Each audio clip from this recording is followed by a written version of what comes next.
and it likes to talk about all of the varieties and pluralisms and ways. It seems that God sees things in stark alternatives and polarities. And in the Psalms we see a consistent theme: the wicked and the righteous. I went through the Psalms, not all the Psalms, but I was fingering back through my notes that I've written right into the Psalms, because the reading of the Psalms is part of my daily devotional. Somehow stirred up by this thought somewhere in the early morning hours when my brother's wife called from Burundi, thinking that her husband would be right at the phone. Well, we've not yet come to sharing the same bed. But once I'm wakened, that's it, I'm up. And so there was an opportunity to look at this morning's material and to look back into the Psalms. And I invite you to do that. You'll see the persistent theme of the cry of the righteous who are the object of oppression and persecution by the wicked. What characterizes the wicked is their ruthless violence, particularly vented upon the righteous. There's something about the righteous that provokes the wicked and reveals what they are in their innermost being. In fact, I think I found a place in the Psalms where it says they are born that way. Let me see if I can find it. I know, I've seen it. And that they are liars and murderers, which is, of course, the nature of their father. There's something about mother's womb. You'll see that as the persistent theme. The cry of the righteous. And for God's intervention, because it's more than their safety or bodily hurt that they're expressing, but that the honor of God is involved in his defense of the righteous.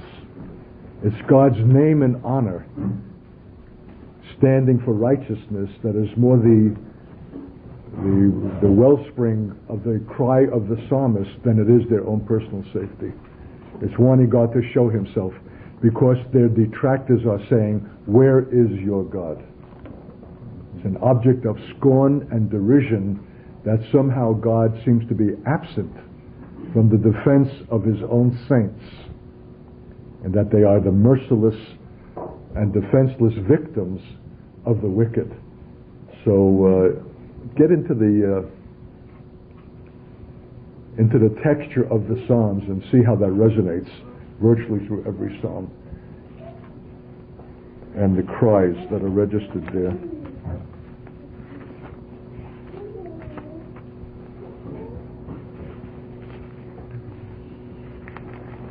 The cry of "How long, Lord?" and "Be still before the Lord and wait patiently for him. Do not fret over those who prosper in their way, over those who carry out evil devices."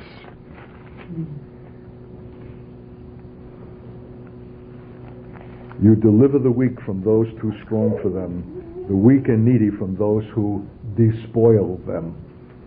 The wicked are invariably the defenseless and the weak, who have made God their defense.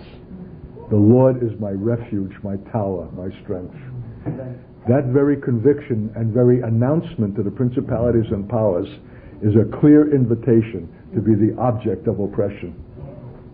So if you want to avoid any of this in your experience, just be a rank and file commonplace Christian who has no intention of making God his refuge, and you'll be spared.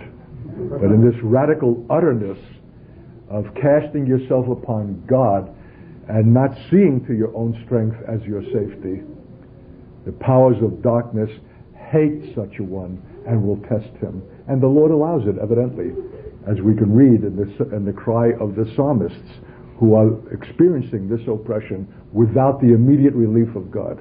Where is he? How long, O Lord? Why are you silent? Why don't you come and answer the cries of the righteous. So that's why I call the book of Psalms an end-time book. It speaks more of the realities that we're going to face than we can know. And the psalmists have a knowledge of God. And so often, the psalm does not end with a happy note where God comes through, but rather what's expressed is that there's such a hopeful confidence in the future, that he will show himself strong, that he will vindicate his name, that confidence and that trust is what sustains the suffering psalmist now. It's the assurance that God will act that is what sustains the psalmist, not the act of God himself. And where does that confidence come from? God's faithfulness in the past. Because he has come through before, because he has honored his covenant, because he has shown himself faithful, the psalmist is assured that though right now there's no present evidence of God, he's allowing me to suffer this, yet I am confident that he will, because that's what he's done in the past. Mm-hmm. See what I mean? Yeah. It's the history with God that saves men in all of the perils and the uncertainties of the future. That's why they that overcome will overcome by the blood of the Lamb and the word of their testimony. What does that mean? That they have a residue of a history of God's faithfulness, that though in this moment, for reasons of his own, that he is not obliged to reveal, he is not coming through, yet we have the confidence that he will ultimately vindicate his name because he has come through in the past, and we have a solid residue of God's past faithfulness that will sustain us. Amen. So I'm always encouraging young saints to accumulate a history in God. Amen. Yes. Where you put yourself in the place of jeopardy, that if God be not God, you will perish. And that's when he will give answer. We can spend the whole morning just going through the Psalms. Would be a precious time. The Lord is my light and my salvation. Whom shall I fear? The Lord is the stronghold of my life. Of whom shall I be afraid? When evildoers assail me to devour my flesh, my adversaries and foes, they shall stumble and fall. Though an army encamp against me, my heart shall not fear. Though war rise up against me, yet I will be confident. So this is a precious tenor of all of the psalmists. Why the reference to fear about being assailed? Because they're the object of the most malicious, violent activity of those who hate God, and somehow have a unique way to find out those who stand in that identification with God, that they can ventilate on that visible piece of flesh and blood a hatred and a violence that cannot be perpetrated against a God who is invisible. See what I mean? God is wanting this fellowship, but when you obtain it, know that you're marked, and that you'll be the object of the ventilation of a hatred against God. The whole world is at enmity against God. God hatred is the distinction of the unbelieving world. And where do they ventilate that? God who is invisible? No. That expression of God that is visible and before them in every locality and community, the people of God, the remnant church, but their confidence is in God.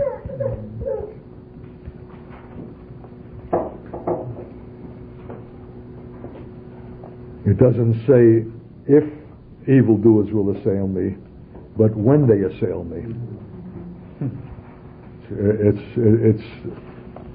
It's not a question of whether it will come. It's only a question of when it will come. But when it will come, they shall stumble and fall, because God is my strength, my stronghold, my fortress, and my tower. He will hide me in his shelter in the day of trouble. But there will be a day of trouble. He will set me high upon a rock. Now my head is lifted up above my enemies all around me. What has made them your enemies? Your love of God and your standing for Him and for His righteousness in a world that despises both. That's why they're your enemies. And I will offer in His tabernacle sacrifices with shouts of joy. I will sing and make melodies to the Lord. Not because His answer has come, but before His answer has come, in the sublime confidence that it will come. And if it doesn't come in this life, it will come in eternity. That in fact eternity needs to be factored in to this life, or this life is without meaning. It's without righteousness if we have only to understand it within the parameters of this life. But when eternity is factored in, and God's judgments that are eternal, then those who have gotten away with murder in this life will have their comeuppance. And those who have suffered for righteousness' sake in this life without recompense will receive it eternally as a crown. And then the name of God and the honor of God is vindicated, because eternity has rightly been factored in to time. Get the idea? So already that is the divine perspective. That's the normative way of perceiving reality. And for those Christians who have not rightly considered eternity and are only waiting to die to come into it, they're losing the great benefit and the solace of what can be rightly anticipated, where God will be fully vindicated, and that those who have gotten away with murder, and where is God? Didn't He see it? Why didn't He act? Well, because He's not required in our time to perform that. But that eternity, what lies beyond this life, is where the full reckoning takes place. And one of the distinctives of the church is that it does not limit itself to this life only. In fact, it's more to be said that its comprehension of eternity and what lies beyond this life is the greater reality than this life itself, and gives meaning to this life. And I'll tell you what, talk about sanity, and that's either uttermost insanity or it is uttermost sanity. And the world will hate you all the more because you take eternity into your consideration and do not invest in this life the kind of uttermost value that they give it. See what I mean? And that's why you can walk through this life not at all intimidated, as if everything depends upon now, because you're seeing beyond and you're taking that into your present consideration. Like Paul, who, seeing the things that are invisible and eternal, made his present suffering momentary and light. Yeah. That future consideration was so vivid in his apostolic heart and mind that it actually affected the way in which he bore his apostolic suffering. In fact, it's not an exaggeration to say that his apostolic suffering was in no little measure the consequence of his eternal view. That's what provoked the world and its religion to spitefully abuse him. And it will be so for us also. Thank you, Lord. Well, let's look at our text for this morning. Genesis chapter 4. Cain and Abel.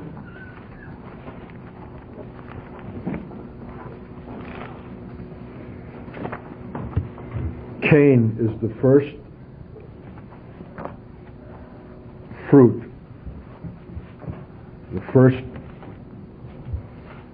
child of Adam and Eve outside the garden and in the earth that now bears the curse, and with the pronouncements of the Lord in judgment upon them for their sin.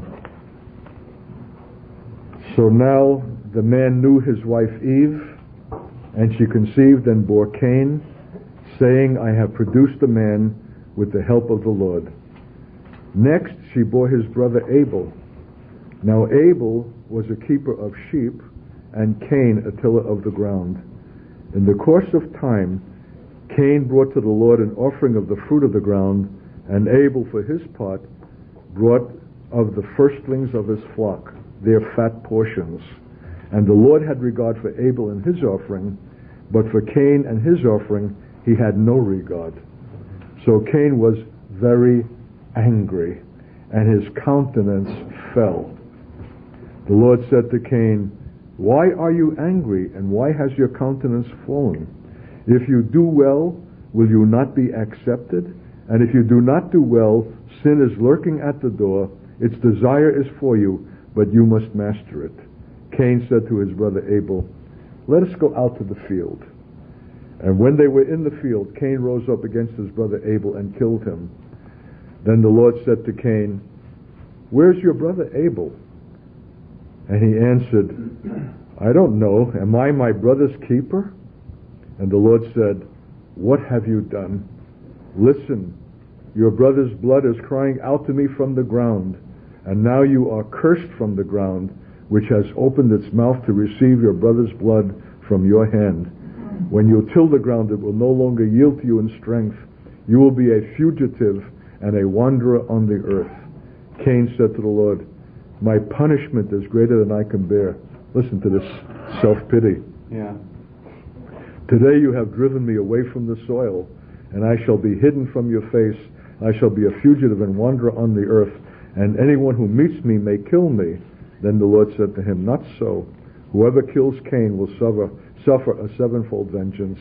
And the Lord put a mark on Cain, so that no one who came upon him would kill him. Then Cain went away from the presence of the Lord and settled in the land of Nod, east of Eden. Cain knew his wife. She conceived and bore Enoch, not the Enoch who was later transported. And he built a city.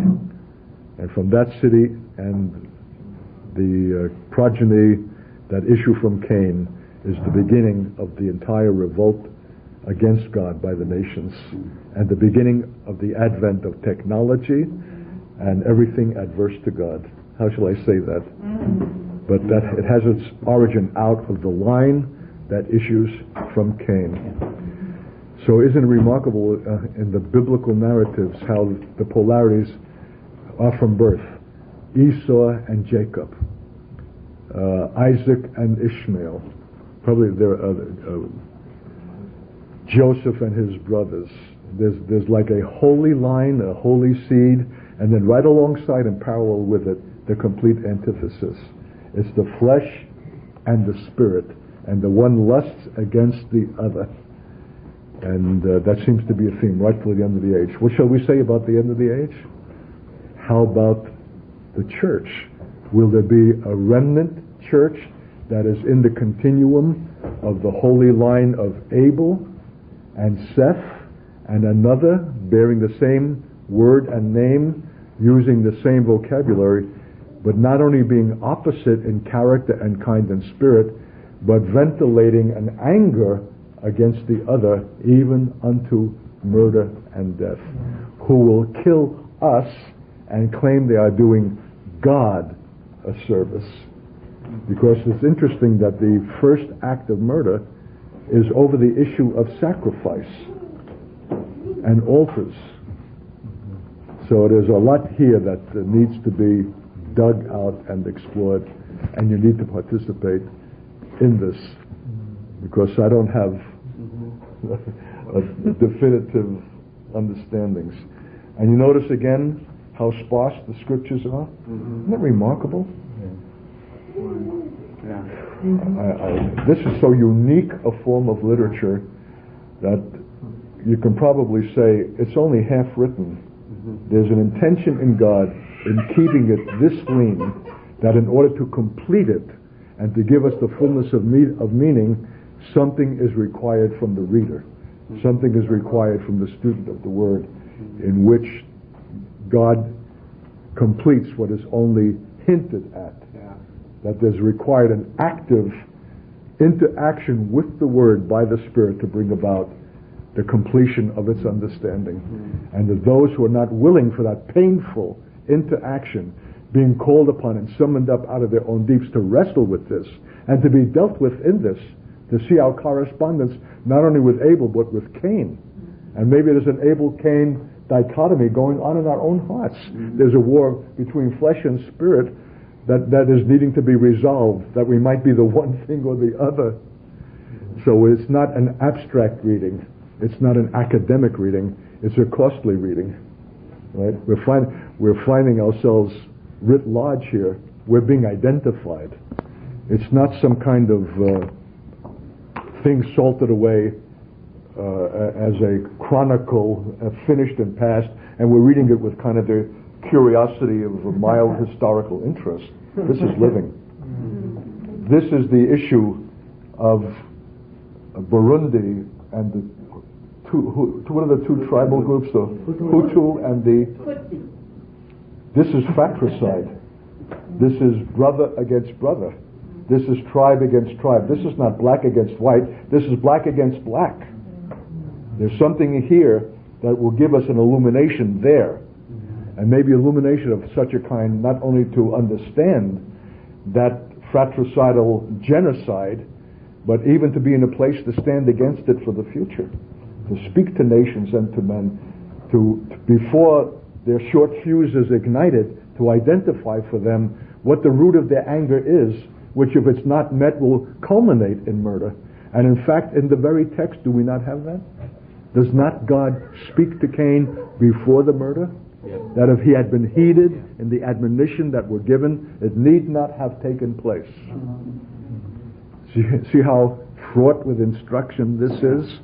And how the elements are so classic that are contained here, but it waits for us to bring them out. Not just for our edification or our enjoyment, but actually to stand in the place of keeping this fratricidal murder from taking place in our own generation. Yeah. This going to Africa is more than bringing Bible studies. It's to avert a flood of blood that will invariably come by people who are frustrated, despairing, angry, and give ventilation to that which will result in death. We have to stand for life. Yeah. And even if we fail in it, we still have to stand for it.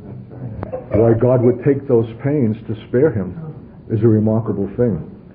Why he doesn't allow the full consequence of his sin to fall upon him, but spares him, is a remarkable statement of the mercy of God, both before and after. The mercy of God before, in saying to him, why has your countenance fallen? Why are you angry? Sin is at the door. Don't give in to that. And then having given to that, having turned a deaf ear to the admonition and the pleading of God in his love, still, when the judgment comes, it's touched by this mercy that he would be spared by being mocked. Mm-hmm. Even the name Cain means acquired. I have obtained or acquired. Mm-hmm. And the word acquired runs into the word acquisition. Mm-hmm. To acquire property, to acquire wealth, is a certain kind of mentality that is covetous and envious of the possessions of others that are not your own, which is the root of the murder, because he was angry that his brother had some kind of favor with God, whose sacrifice was accepted, whereas his was rejected. So a man who is acquisitive and wants to obtain, resting by his own efforts, is already giving us the seeds of the tragedy that is to come. He's rightly named, because in biblical names the character is revealed in the name. Amen. Abel means vanity, or like a puff, like an air, like a light thing that would dissipate with a breath, like a foolishness or a weakness. So there's a real contrast with the brothers and their names. Isn't it interesting how often the Lord rejects the firstborn? And celebrates and chooses. Jacob have I loved, but Esau have I hated. Try to understand that even while they were in the womb, one was already identified as the enemy and the other as the beloved and chosen. Think of this in terms of the present state of Israel and that which will come later. which will be the enduring prophetic fulfillment, as against this one whose character is more resonant of Cain than it is of Abel. And of necessity, one had to precede the other. I mean, just if you want to think this through, there's something thematic in the beginning. Every element that's to be found in its continuum through time and history, right through to the conclusion of the age and into the millennium, has its origins here. Even her statement, "I have begotten," leaves, it sounds a kind of a tone or a note that begins to give you a chill, that maybe this son is already doomed from his birth in the very mentality of the mother, who takes almost a credit for it and has an ambition for him, that bodes ill for the future. "I have begotten" is the very spirit of acquisition itself, with the Lord's help. Isn't that the way Christians talk? With the Lord's help. A secondary tribute in passing. I don't know what she said about the birth of Abel, but the way that God puts this in the record. How selective is the Word of God, that in all of the things that could be said, could be recorded, this is recorded, because it's significant and already something that comes right from the advent of birth. So, the root of anger between brothers. Where is brotherly love? They're both born of the same parents. To what degree are the sins of the fathers fallen on the sons? To what degree are we seeing the outworking of the death that God said would take place if you eat from this tree?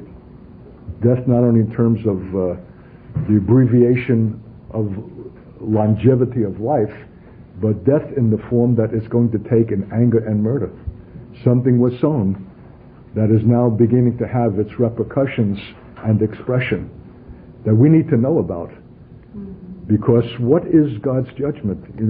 If you'll read the Holocaust book, I'm answering at the end of the book the questions raised by a well-known Jewish philosopher, that the Holocaust could not have been God's judgment for two reasons. One, that the victims were not secular atheistic Jews of the kind that populate the West, but the principal victim were Polish Jews who were the depository of orthodoxy and Judaism. Why would they be the victim? And the second question is, how could it have been God's judgment if 1.5 million infants and children were killed in the 6 million? Is God going to allow innocent children to be victimized? And you'll have to read my answer. But I think it's a great question, and my answer is that that's what judgment is. Judgment is not judgment if it only falls exclusively upon the perpetrators of evil, but they need to know that in their perpetration of evil, others will be victim with them and because of them, and that should be one of the greatest restraints against allowing our anger to be expressed as murder. See what I mean? Or making a decision that gratifies our eyes and our voluptuous desire, because others will be affected by our conduct. I can say for myself, I would be something much less than what I am in God and in His purposes today. I don't know if I would even be in the faith if it were not for the fact that I have obligation toward others. See what I mean? If it was only myself alone, I would have taken chances, I would have indulged the kinds of things that might well have brought me out of the faith. But because I have an obligation to others, it's a restraint that keeps me in the faith. And that knowledge that there's consequence for our acts ought to restrain us in ways that we would not otherwise be restrained. So we learn this from the Word. Our acts are consequential, even for generations ahead. Because you know that where it says that His blood has cried out to me from the ground, the word actually in Hebrew is plural. His bloods have cried out to me from the ground. And the rabbinical commentators give a very interesting explanation why the word is made plural. Because in the taking of the life of Abel, you're taking every generation that would have issued from him had he lived. So it's the bloods It's many who are perishing with that one man. See what I mean? How consequential are our acts? Will that restrain a murderer when he knows he's not just devastating what is before him, but generations that might have had life had that man been spared? You think of the tragedy of World War I, of which World War II is only a continuation, and World War III might be a final expression. That men who made decisions in smoke-filled back rooms playing with tin soldiers, the Kaisers and Tsars and British naval commanders and all those men who have ambition for military conquest, if they could see what was the result of their ambition, their sinful imperial ambitions that has devastated the world, taking 20 million in World War I, 40 million in World War II, and God knows what the conflagration will be at the end. But if you ever go to France, you'll want to visit Verdun, the no man's land, that where the Germans and the French went back and forth for a kilometer of ground, day after day, month after month, spilling out the blood of an entire generation, that the bones of the victims are contained in the ossuary. That's the word for bones. That is as big as a football field of a generation of the cream of French and German civilization who exhausted their lives over a battlefield with gas and bayonets and barbed wire and mud and muck for that which obtained nothing and set in motion the tragedy of the whole of modern times. The world's innocence, so to speak, was lost by stumbling into the sin of that violence that could have been avoided. Perhaps if there were a church in the earth who would have acted against the imperial ambition of nations and not be content with their Sunday services only, but would have been the prophetic voice of God warning nations of what the consequence of their ruthless ambitions will be, not only for that generation, but all the generations thereafter. Who else should know that but the church? See what I mean? That its silence makes it complicit in the sin of the nations. Okay, so we need to burrow into this if we're going to be that church in the last days and in Africa. It says in the course of time in verse 3, Cain brought to the Lord an offering of the fruit of the ground. Doesn't that sound like something acceptable? After all, that's what his vocation was. He was a tiller of the ground, and he gave what he produced. It sounds right. And likewise, Abel gave what he produced. He was a shepherd, and he gave the firstlings of his flock and their fat portions. And the Lord had regard for Abel. Look at the language here. The Lord had regard for Abel and his sacrifice, as if to say, God will not consider the religious act independent from the man who makes it, and that the act itself is the expression of the man. And if the man is wanting in the authenticity and the truth and devotion of his relationship to God, that no matter what he heaps up on the altar will be found unacceptable, however overtly and superficially it could be impressive. Yeah. Remember what I said about that 10-day period of fasting and prayer, 24 hours around the clock, was without any strings attached. We were making no requirement on God. We desperately needed fire to fall from heaven. We needed a fresh baptism of Spirit. I could tell you we needed it desperately. We never made that a condition for the sacrifice of sleeplessness and 24 hours around the clock in prayer and 10 days of abstaining from food. It was a devotional thing unto the Lord because He's God with no strings attached. And that's an offering that is well-pleasing and acceptable in His sight. The moment that we come with ulterior motives to placate God or to obtain as a condition, we have already demeaned God, as if we're in some kind of commercial, transactional relationship with the God who's the Creator, who doesn't need our bulls and He doesn't need our offerings and our sacrifices for the... Am I going to eat your sacrifice or drink your... I've made all this. I don't need that. Don't project upon me your commercial mentality as if I'm calling you only to religion, and if you give me this, I'll give you that in exchange, and we'll get along nicely. You've missed it. And if you embark on that, there'll be a greater loss than just vain religious offering. In the end, what begins in that is going to end in sin, murder, violence, and death. You're setting up something from the very first that is in error. And so the question is, why was one brother's offering found acceptable and there's a no of God to the other? Let's read. The language is so careful, it's so lean that we would be inclined to miss it, because we're not used to language like this.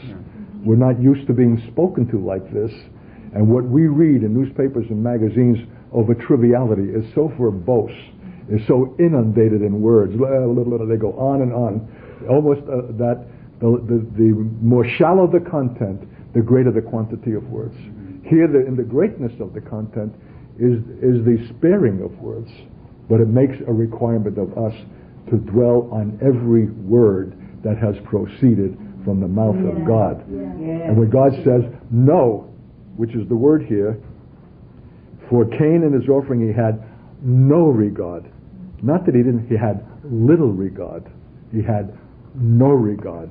Is a statement of absolute totality, that the whole thing was totally unacceptable, probably for what we have already identified.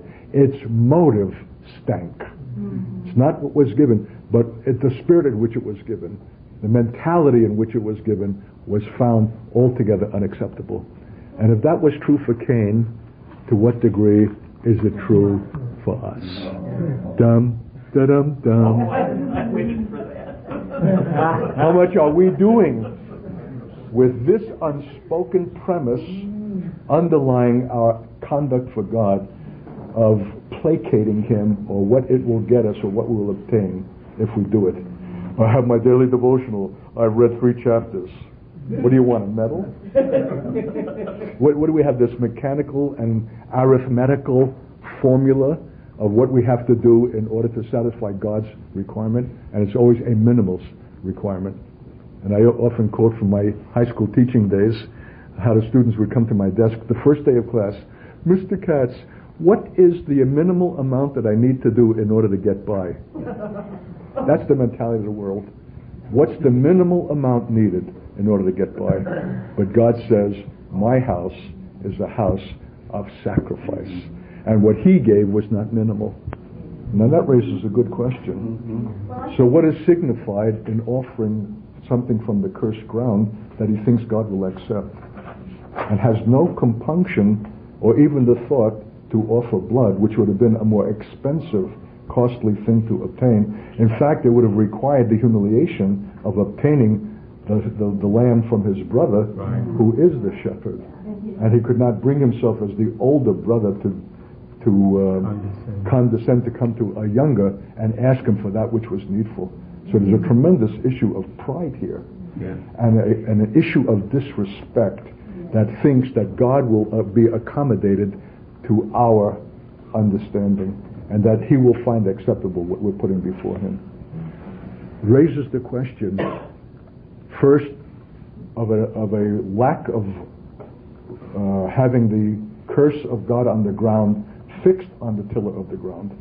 That is not to say that God would not have the ground to be tilled, but to be tilled with a reverential awareness that there's a labor here that requires sweat because of a foundational sin performed by my Father, in which I am also implicated.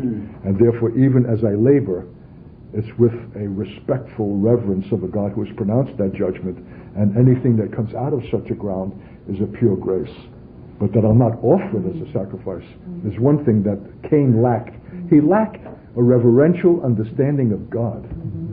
And why is it that on the other hand, Abel gave the sacrifice that was acceptable in the firstlings from his flock? Is it because they were accessible to him, being a shepherd? Or did he know that he knew that he knew that only blood, that there has to be a sacrifice, there has to be an expression of death, that would eventuate in life. That there's something was instinctive. There's no law that required that. A man had to know this only by relationship. Only by intuiting the holiness of God could he understand the magnitude of the kind of sacrifice that would be acceptable, and that would have to be blood. How is it that Abel would have this kind of understanding of God, and his brother, older than he, is totally bereft? And to what degree are those choices before us now in Cain or Abel decisions? And how easy is it? Is this a once and for all thing that you make a determination after that you're on the Abel line? Or is it a day by day, moment by moment consideration of doing the cheap and the convenient thing, or the willingness, because of the reverence for God, of always giving him the thing that's costly and ultimate and sacrificial? We're faced with these decisions daily and moment by moment. And a lot of us are skating and getting by with the minimal thing. And no one is faulting us, but are we abounding in the relationship and the blessedness that would be ours if ours was an Abel rather than a Cain walk? This is not a once and for all. It's a tension that's before us continually, to act out of convenience. So that, for example, in 2 years at a Lutheran seminary, every day was a chapel service, and every day one professor or another of theology was giving the chapel message. And I don't remember one of the hundreds that I heard. Why is that? Not one of them was memorable. Not one of them confronted me. Not one of them required. Not one of them pierced me. Is it because men were speaking out of their convenience, out of their knowledge, because their motive was not to seek God, to find his relevant word no matter what the cost? Because you can believe if you're going to speak a relevant word, it's going to cost you. It's going to bring you up before question. Who do you think you are, addressing the faculty and a student body like that? What do you think that you're talking to sinners? Remember, you're not tenured yet. You know, you better watch for your career. There's a retirement involved here where you'll have 98% of your salary for the rest of your natural life. So better play it safe, wise guy. What do you think, you're spiritual or something? I don't say that these men are conscious of that, but you can believe it's under the substratum of their lives. And what they spoke was biblically correct, being scholars. And because they know that there are men out there who are critically listening to find one fault that they could address, but not one speaking was memorable, let alone significant, because it did not issue from the life of God, but from the mind of man, serving the convenience of the moment, who knew months in advance on which day he would be speaking, and was preparing in such a way not to serve God, but to avoid embarrassment and loss of prestige and status and reputation. And that is what characterizes the church essentially today. Men concerned for their career, their reputation, rather than what God will say, are acting in the Cain way and bringing the result of that into the entire congregation, who are not getting life, they're getting death Sunday after Sunday. However correct and biblical and doctrinally sound those messages are. And so whether we're ministers or not, we're faced with issues of this kind. And that's why we have to invest ourselves in this text. It's just an interesting little note in the firstlings of the flock that Abel gives a sacrifice and their fat portions. Do we have to hear that? I mean, what's the big deal about that? Why is that mentioned? What does that represent? What is, in the sacrifices of Israel, what was the sweet fragrance and incense to God? It was not what we would think the value. The meat was not the sacrifice, and the hides were cast away with the dung. The sweet sacrifice were the entrails, the guts, where the real issues of life and the deep are affected. It's where we really live. And the fat. What's the significance of fat that it's mentioned here? Fat is obtained in rest. Absolutely. There's the statement of rest, which is the statement of faith. Whereas Cain is a striver, an acquirer, and a covetous man. I looked up the word obtain or acquire or acquisition means to gain by any means, usually by one's own exertions. So he was giving God what was obtained by his sweaty exertions, and Abel was given what was born out of faith, which is rest. That was acceptable. And is acceptable still. And what day of the week is it where the exertions of ministers are the greatest? Is Sunday. And their our sweaty performances, rather than issuing from the rest of God. Like, what are we going to have for this Sunday's message? Last Sunday was a doozy. What was it? It was love your enemies. What's this Sunday? Who knows? If it doesn't come out of the same rest by which last Sunday's message came, it'll be a gritty, nervous exertion that will not bring life. It has got to issue from rest. Have you the faith to believe for it?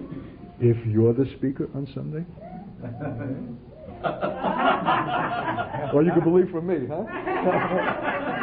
Okay. I suspect that if he had been able to humble himself to obtain a lamb, he would have found one inexpensive that had some deformity. He would still want to get by in a minimal way. God is not wanting two altars and two sacrifices, but one. And so brotherhood, real amity, and fellowship and unity, and the offering of one sacrifice acceptable to God. Because the relationship with men with one another as brothers, even being both Africans, is relative to the relationship with God. If we have not that authentic thing in truth, what can we expect then between each other? So the answer to Africa is not some social system or governmental requirement, but a renaissance or the birthing of that authentic relationship with God that would recognize themselves to be with each other brothers, not in rivalry and competition, and even blotting out the tragedy of the past, but coming before the Lord together as one and offering one sacrifice, all the more acceptable in His sight because it's offered as one. The fact that there were even two independent sacrifices being offered is already the seeds of the tragedy. And maybe we have to ask why the more spiritual one, who is Abel, did not seek his brother to ask that they might make the one sacrifice together. Was there some kind of super spirituality that enjoyed being distinct from his brother and having this? I don't know. That's too dangerous a speculation. Look at the language here. In the course of time, verse 3, Cain brought to the Lord an offering of the fruit of the ground. Why does it say in the course of time? What does that suggest? More than that. In the course of time. It's as if he didn't do it from the beginning, but over a course of time it finally dawned on him that maybe something needs to be brought if he was going to receive blessing in the field, because he's seeing something continually coming from his brother that was not coming from him, that finally registered upon him as a necessity, but was not his understanding from the first. In the course of time. See how the Lord doesn't spell out these details, but the phrases, the language is so pregnant, but it requires our investment in the wrestling with the expression, knowing that there's not a syllable, a word, a piece of punctuation out of place, that this is in the wisdom of God to give us this record in this way, in the course of time. Slow to realize what his brother had all along been performing. And maybe that's why the Cain was not brought into Abel's sacrifice, because it had been so long spurned. It may well be, I would suspect, that in that course of time, not only was Cain not offering his own sacrifice, but he was rebuking, reproaching, and condemning, what's the word, spitefully persecuting or mocking his brother for that exercise, till finally it goes, maybe I ought to be doing something. None of this is told us, but we're looking at not the anatomy of murder, the anatomy of violence, the anatomy of failure of brothers to be related, and the seeds of this pertain still. So we're not just taking an antiquarian interest in a past episode. We're looking at probably the most vital issue of our generation, not only between the Hutus and the other tribe, but what would you say about the Serbians and the Croatians and the Bosnians and the final group there from Kosovo? Kosovars. Yeah, but what are they? What's their nationality? Muslim. No. They're from... Croatia? Well, Albania. Albanians.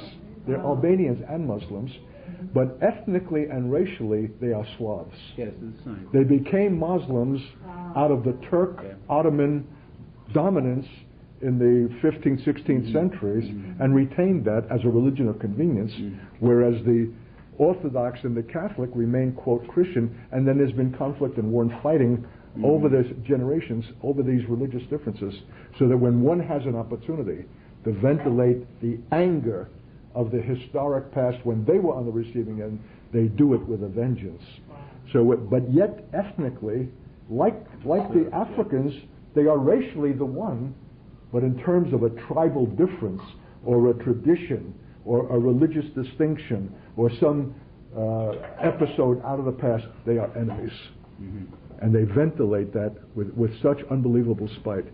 2 days ago on my computer, in my internet, a Yugoslavian brother who had been reporting the war, also defending Serbia, sends me yet another message.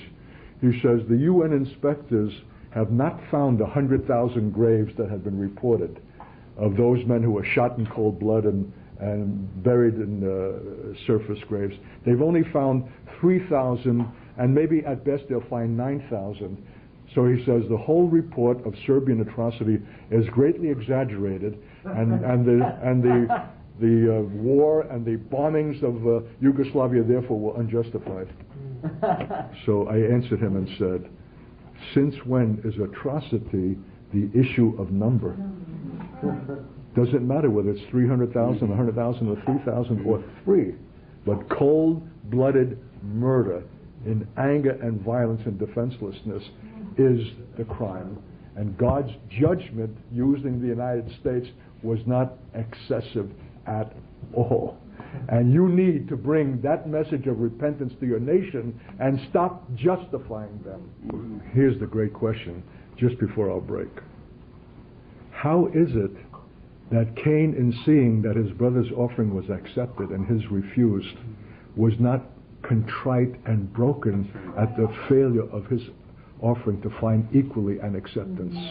Why, instead of being contrite and broken, Lord, how did I miss it? My brother's offering is acceptable and mine, show me my fault. But instead it incurs an anger which is going to eventuate in murder. That is to say, there was a pregnant moment of choice, as there always is in every issue that ever comes before us, on how to interpret and rightly understand the meaning of a given situation before God, rather than ignoring it and compounding our error and sin the worse until it will manifest itself in the form of death. He missed a crucial moment when he could have been contrite. He reacted wrongly in anger rather than in contrition. And how many times is that true of us? So any time you experience anger, stop and ask yourself, is this a right response to this provocation or to this event? My reaction is wrong. Anger is, there's only one who's justified in righteous indignation, it's God. But my anger at being hurt over the failure of this husband, this man, this church, this minister, my anger is suspect. And I'm not going to go further until I have put that before you and you'll show me that there's something wanting in me that explains this reaction before I go any further. That would have saved the church a lot of unhappy failings, flights, discord, and collapse. Look how gracious and loving God is to even take the initiative to lead Cain into the kind of consideration that would have been redemptive by saying, why is your countenance fallen? Yeah. And why are you angry? Yeah.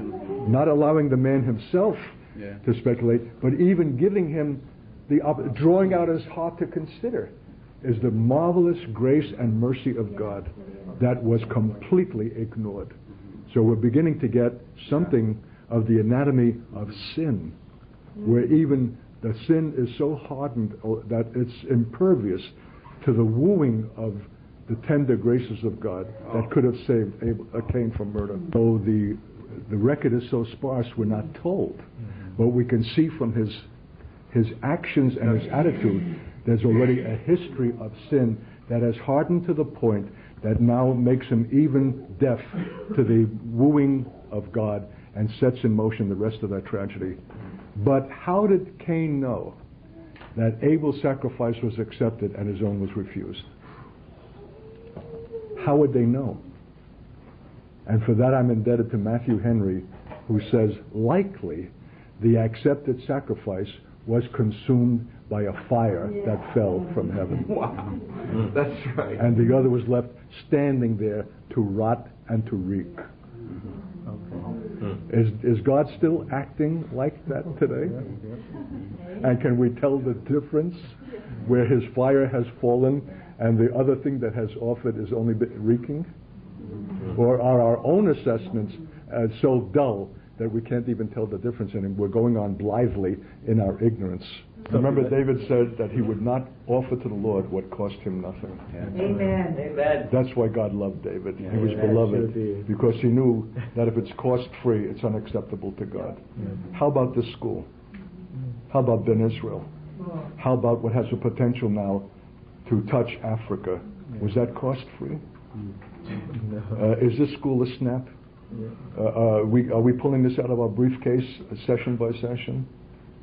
What is the sacrifice that makes this acceptable to God? Because his fire is falling upon it. You know how I know?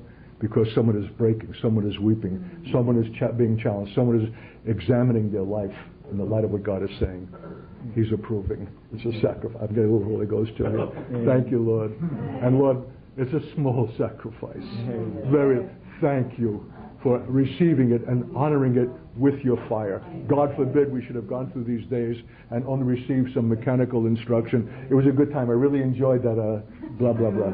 We thank you, Lord, that when your fire falls, it becomes an event of enormous significance for our own lives and the consequence for the nations. May it continue to fall, Lord. May it be sacrificial for us all.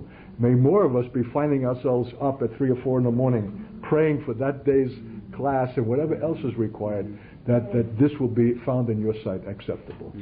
And now